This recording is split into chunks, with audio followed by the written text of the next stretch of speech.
Sa kasagsagan ng mahinang ulan, biglang gumulong ang isang napakalaking tipak ng bato mula kabundukan kung saan bumagsak eksakto sa dumadaang sakyan sa bahagi ng Sitio Kaipilan, Country Tuba Benguet. Sa mga larawang padala ni Gaston Catalio Padua at Nover Basquial, makikita ang nabagsakang sasakyan habang nagsasagawa ng masusing investigasyon ng mga miyembro ng Tuba Municipal Police Station sa nabanggit na lokasyon. Ayon sa ilang residente, ang bahagyang pag-ulan sa lugar ay maaaring naging dahilan para lumambot ang lupang tinutuntungan ng mga bato hanggang tuluyang gumulong at dumaos-dos pabagsak sa kalsada.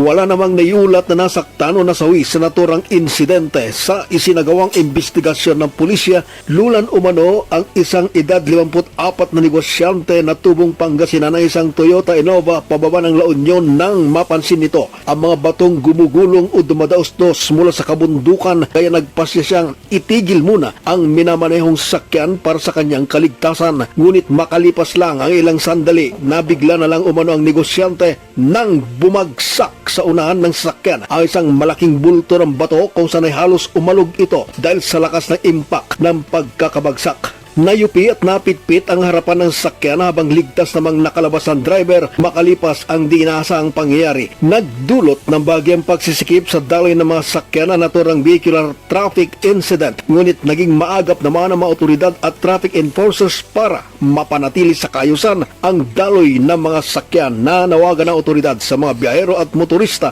na mag-ingat sa pagmamaneho at laging alerto sa kapaligiran habang binabagtas sa mga lansangan o kalsadang sakop ng Cordillera para sa sariling kapakanan at kaligtasan. Mula sa lalawigan ng Benguet, Fredo Ryuda para sa Mata ng Agila, Northern Luzon. Matatag, matapang, matapat,